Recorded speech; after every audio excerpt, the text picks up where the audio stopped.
उसके बाद वो बाहर आया। बाहर आने के बाद उसको नहीं पता था सच्चाई का, वो मैनेजमेंट के साथ में वो जुड़ गया।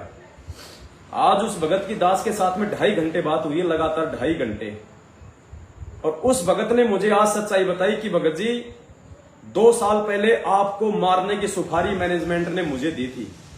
आपका मर्डर करने की सुपारी सतलोक आश्रम मैनेजमेंट हरियाणा ने मुझ दीपू दास हरियाणा 7 रोड वाले को दी थी। और मेरे जैसे मेरे साथ में 4-5 गुंडे और थे जो भगत थे, और हमारे को यह कहा था कि गुरुजी का आदेश है, इस पवन दास को अगर तुम मार दोगे तो तुम्हें सीधा सतलोक मिलेगा। बोला भगत जी 2 साल पहले हमारे को आपको मारने की सुपारी दी थी, और जब हम आपको मारने के लिए चले जयपुर की सात संगति में, परमात्मा ने सात संगति ही कैंसिल करवा दी और कहा कि भगत जी आपके साथ में पल पल वो परमात्मा है। आज 2.5 घंटे मेरी बात हुई है। कल शाम को 8:30 बजे दास उसकी ऑडियो को लाइव चलाएगा। और अब वो आत्मा जिसको काल ने इतना भयंकर उसको फंसा लिया था, दास का मर्डर तक करवाने के लिए मैनेजमेंट वालों ने जिसको आगे खड़ा कर दिया था, क्योंकि पुण्यात्मा ये हमारे युवा भाई बहनों का नाजायज फायदा उठाते हैं ये लोग। ये बेचारे नए नए भक्ति से जुड़ते हैं और गुरुजी का ज्ञान ऐसा है कि ये भावुक हो जाते हैं। ये नीर खीर का निवेदन नहीं कर पाते, गुरुजी के सत्संग इतने सुन नहीं पाते। और ये मैनेजमेंट वाले, ये गुरुजी का भाई, ये तुम्हारा ये वर्ल्ड कोऑर्डिनेटर, ये देशराज, ये गुरुजी का बेटा, ये इन आत्माओं का नाजायज जो है फायदा उठाते हैं, इनके जोश का फायदा उठाते हैं। गुरुजी की आड़ में 2.5 घंटे उस आत्मा की आज मेरे साथ में बात हुई है। वो सात संगति से वो जुड़ चुका है और उसने कहा कि भगत जी आपके साथ में लाखों लोग हैं। वो भिवानी आश्रम में सेवा करता था। उसने कहा भगत जी भिवानी आश्रम के जो सेवादार हैं वो भी आपके साथ में हैं, लेकिन उन्होंने मुझे ये कहा कि भाई हम मैनेजमेंट से जो है सीधे तौर पे बगावत नहीं कर सकते, लेकिन हम उस पवन दास का जो है हम उसका समर्थन करते हैं। वो बिल्कुल सही है, मैनेजमेंट बिल्कुल ये गलत है। और उन्होंने कहा कि दीपक दास हम भी आपको सच्चाई बता रहे हैं, लेकिन यदि हमसे कोई सच्चाई बुलवाएगा तो हम उस समय हम भी मना कर देंगे। हम केवल तेरे को ये बातें बता रहे हैं क्योंकि तेरे अंदर वो गुण है जो पवन दास के अंदर है, सच बोलने का, मुंह के ऊपर बोलने का। और फिर उसने कहा कि भगत जी जब मैं इतना परेशान हो गया था, आपको मारने की मेरे को सुपारी दे दी गई, उसके बाद आपको मारना भी जो है वो कैंसिल हो गया, उसके बाद मैं आश्रम में सेवा करने लग गया। फिर मैंने यहां पे माता बहनों का जो देखा, इन भक्तों का, इन बड़े बड़े सेवादारों का मैंने जो चरित्र देखा, जो एक भांड से भी गया गुजरा। भांड क्या होता है? भांड जिसकी कोई इज्जत नहीं होती, उस भांड से भी गया गुजरा चरित्र उसने उन लोगों का बताया, मैनेजमेंट वालों का। कोई वो कंडेला है जो भिवानी आश्रम में है, और भिवानी आश्रम का जो प्रधान बना रखा है महेंद्र भगोड़े ने अपने समधी धर्मपाल को।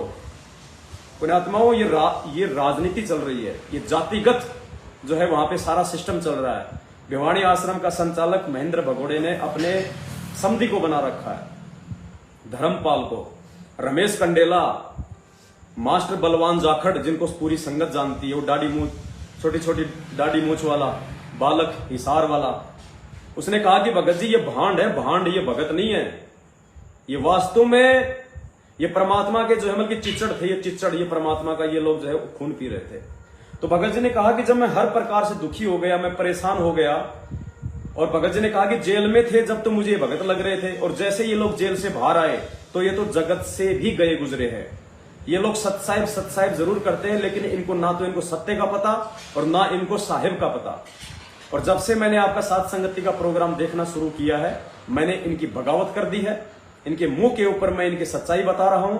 और भगत जी जब मैं पूरी तरह से टूट गया अंदर से, और मैंने कहा कि गुरुजी या तो मुझे सत्य से परिचित करवा दो कि कौन सही है और कौन गलत है, या परमात्मा मुझे जो है मतलब मार दो। तो भगत ने कहा कि पिछले 2 दिन पहले मुझे गुरुजी रात को सपन में आए और मैंने मालिक से यह बात कही कि परमात्मा मुझे केवल यह बता दो कि यह पवन दास क्या है।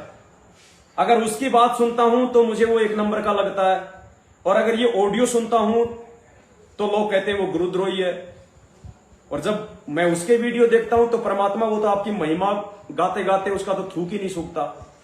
तो मालिक, क्योंकि वो भाई भी थोड़ा ज्ञान आधार से जो है कच्चा है अभी, लेकिन फिर भी मालिक की उसके ऊपर बहुत बड़ी दया है। तो उसने कहा कि गुरुजी मुझे तो ये बता दो कि सही क्या है, और ये पवन दास ये क्या है। तो परमात्मा ने उसको कहा कि बेटा मैंने एक कथा सुनाई थी कि जो गरीब दास जी थे वो अपना एक घोड़ा लेके वो किसी गांव में जा रहे थे और वो घोड़ा एक ऐसे खेत से गुजरा जिस खेत में 6 महीने पहले तमाकू थी। उस खेत में 6 महीने पहले तमाकू की फसल थी। तो घोड़ा जैसे उस खेत में घुसा वो वहां से बिदक के दूर भग गया। तो गुरुजी ने कहा कि ये जो पवन दास है मेरा वो घोड़ा है। घोड़ा मतलब वो घोड़े वाली आत्मा नहीं। परमात्मा ने बताया कि ये पवन दास मेरा वो घोड़ा है जो इस मैनेजमेंट रूपी तमाकू की दुर्गंध से बिदक चुका है। यानी परमेश्वर ने कहा कि मैंने ही उसको अलग किया है इस गंदगी से, आप बाकी लोगों को बचाने के लिए, आप बाकी लोगों को इस तमाकू रूपी मैनेजमेंट की दुर्गंध से बचाने के लिए, जो भक्ति मार्ग में सबसे बड़ी बाधक है। क्योंकि तमाकू सबसे बड़ा महापाप है। यह हमारे सुषुम्ना द्वार को रोकता है जिधर से हमारी आत्मा निकलनी होती है। इसलिए परमात्मा ने तमाकू को, हुक्के को भक्ति मार्ग में सबसे ज्यादा बाधक बताया। इला, पिंगला और ये बीच में जो परमात्मा ने बताया सुषुम्ना, इस सुषुम्ना को वो तमाकू जो है ब्लॉक कर देता है। तो गुरुदेव ने कहा कि ये जो मैनेजमेंट है ना, ये जो मेरा परिवार है बेटा, ये तमाकू है। और ये जो पवन है ये मेरा वो घोड़ा है जो इनसे बिदक चुका है।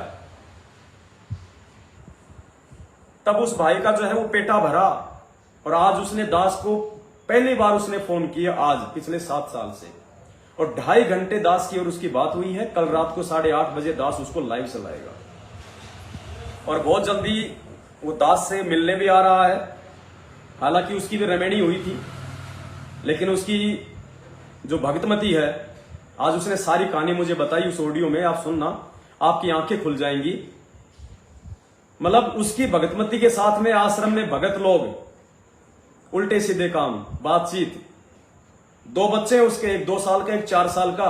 आज उसकी भगतमती उन बच्चों को छोड़ के भग गई दूसरे भक्तों के साथ। ये हाल है इन आश्रमों का। तो आज वो सारी बातें वो बता रहा है। तो दास उसको लाइव चलाएगा, आप जी कल लाइव 8:30 बजे उसको जो है वो देखना। तो पुण्यात्माओं, ये परीक्षा है हम सबकी। और दूसरी बात, सेवा केवल उसी के लगेगी जिसकी परमात्मा ने सेवा लगानी होगी। अन्यथा आपका पैसा आपके पास में है, हमें कोई इंटरेस्ट नहीं है। आप अपना पैसा नहीं देना चाहो तो कोई दिक्कत नहीं है, लेकिन एक बार हमारे को फोन करके एंट्री जरूर करवा दें कि भगत जी जो मैंने एंट्री जो करवाई थी वो मेरी वहां से माइनस कर दो, ताकि हम आपको दोबारा कभी फोन ना करें। हो सकता है आपके पास 6 महीने में भी हमारा फोन ना आवे, हो सकता है आपके पास में 2 महीने में भी हमारा फोन नहीं आवे पैसों के लिए, हो सकता है आपके पास आजीवन हमारा फोन ना आवे, क्योंकि हमें इतने पैसे की आवश्यकता ही नहीं है। हमें जितनी जरूरत होगी उसी हिसाब से हम उन्हीं भाइयों से हम वो सेवा राशि जो लिखवाई है वो हम लेंगे। और ले हम इसलिए भी नहीं रहे अभी, क्योंकि हो सकता है कुछ कमजोर आत्मा हो जिन्होंने भाव में आके हमारे को सेवा लिखवा दी हो और उनको अभी सच्चाई का नहीं पता हो। कल को उनका कोऑर्डिनेटर उनके ऊपर दबाव डाल दे, कोई भगत भाई बहन उनके अंदर कोई शंका का कोई बीज पैदा कर दे, कल को कोई पीला पर्चा निकल जाए, कल को कोई फर्जी ऑडियो आ जाए जेल से गुरुजी की आवाज में और उसमें यह कह दिया जाए कि ये पवन दास जो है ये ठग है, गुरुद्रोही है और ये जो सेवा भक्तों से ले रहा है ये गलत है, कोई इसको सेवा मत दो, जिसने सेवा दी है वापस ले लो, नहीं तो मेरा शिष्य नहीं है, मेरे मिशन से बाहर है। हो सकता है वीडियो भी जेल से आ जाए, क्योंकि दास ने देखा कि फोटो से वीडियो बन रहे हैं। ऐसी ऐसी टेक्नोलॉजी आ गई, ऐसी ऐसी एप्लीकेशन आ गई। 650 साल पहले जो कबीर जी की दाढ़ी वाली फोटो है उसका वीडियो बन रहा है, हंस रहा है, आंखें घूम रही हैं, मालूम ही नहीं पड़ रहा कबीर जी है या उनकी फोटो है। दादा गुरुदेव जी के वीडियो आ रहे हैं उनकी फोटो के। पुण्यात्माओं, इतना काल का प्रेशर है, तो क्या पता ऐसा कोई भगत भाई जो कमजोर हो और आज जिसने भाव में आके ये सेवा लिखवा दी हो, और यदि उसके मन में यदि कल को कोई दोष आ जाए तो उस आत्मा से दास का हाथ जोड़ के प्रार्थना है, विनती है, आप सहर्ष हमारे को फोन करें, आपका जो नाम है उस एंट्री से माइनस कर दिया जाएगा। और ये ना सोचिए कि हम आपसे नाराज होंगे, नहीं जी, हमने ना तो आपको कोई उधार दिया हुआ था, ना आप हमारे को कोई उधार देने के लिखवाए। हमने मैसेज डाला, आपकी समझ में आया तो आपने लिखाया, अब आपकी समझ में कुछ और आ गया, अब नहीं देना चाहते, तो प्यार प्रेम आपका हमारा वही रहेगा जो पहले। हम प्यार प्रेम में कोई कमी नहीं दर्शाएंगे। आप अपनी एंट्री को माइनस भी करवा सकते हैं, हमें नहीं चाहिए। जितनी आवश्यकता होगी परमात्मा उतना ही हमारे को जो है दिलवाएगा। तो ये तो एक सेवा से संबंधित छोटा सा ये संदेश था जो आप भाई बहनों को देना था।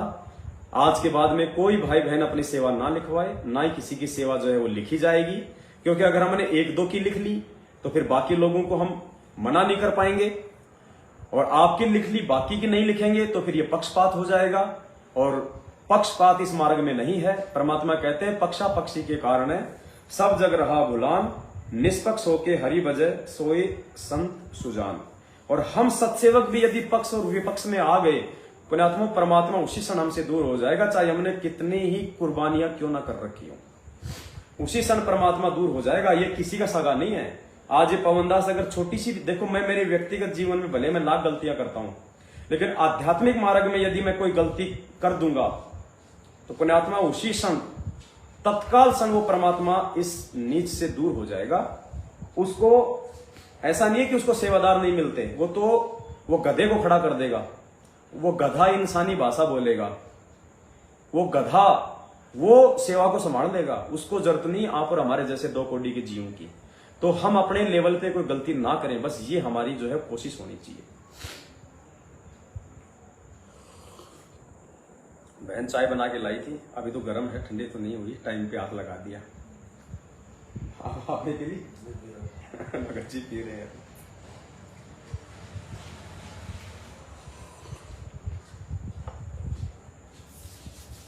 और देखो पुण्यात्मा कैसे उस परमात्मा के सत्संग आज चरितार्थ हो रहे हैं, क्योंकि 7 संगतियां सत्संगों पे चलती हैं, परमात्मा जी के वचन पे चलती हैं। तो आज परमात्मा ने सत प्रेरणा करके 7 दिन तक चलने वाली जो सेवा है, और अगर 7 दिन तक यदि ये सेवा चले लगातार, तो दास विश्वास के साथ कह सकता है, क्योंकि बहुत सारे भगत भाई बहनों को तो मालूम ही नहीं पड़ा अभी कि कोई सेवा भी चल रही है, और 2 दिन बाद जब उसको पता चलेगा तो बेचारे